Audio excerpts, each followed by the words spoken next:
అందరికీ నమస్కారం అండి.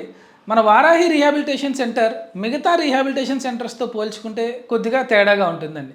ఎందుకంటే చాలామంది నాకొచ్చి, "సార్ మీ సెంటర్‌లో పేషెంట్స్ త్వరగా రికవర్ అవుతున్నారు. థ్యాంక్ యూ సో మచ్" అని చెప్తుంటే చాలా ఆనందంగా ఉంటుంది. కానీ ఎందుకు మన దగ్గర త్వరగా రికవర్ అవుతున్నారు? కారణం ఒకటేనండి.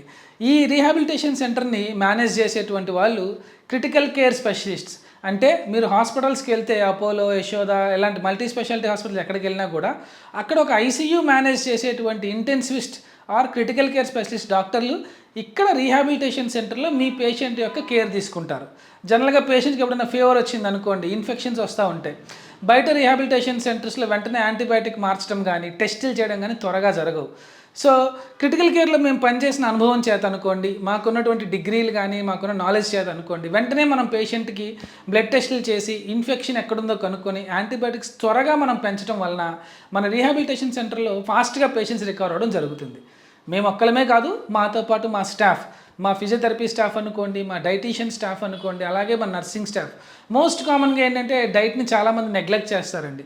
సర్జరీ తర్వాత కానివ్వచ్చు, స్ట్రోక్ తర్వాత కావచ్చు, ఎనీ ఇబ్బంది తర్వాత ఏంటంటే డైట్ మనం సరిగ్గా తీసుకోకపోతే మన ఒంట్లో బాడీస్ హైపర్ కేటబాలిక్ ఫేజెస్ అంటారు. సో మన బాడీ మన ఒంట్లో ఉన్న ప్రోటీన్ని, మజిల్‌ని తినేస్తది.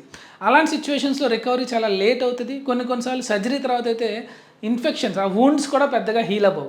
సో అది కూడా మనం దగ్గరుండి ప్రతిరోజు శరీరానికి ఎంత ప్రోటీన్ కావాలి, ఎంత ఎనర్జీ కావాలి, మనం క్యాలిక్యులేట్ చేసి ఇవ్వడం ద్వారా, ఇలా ఇంతమంది కష్టపడడం ద్వారా మన రీహాబిలిటేషన్ సెంటర్‌లో రికవరీ బాగా జరుగుతుంది.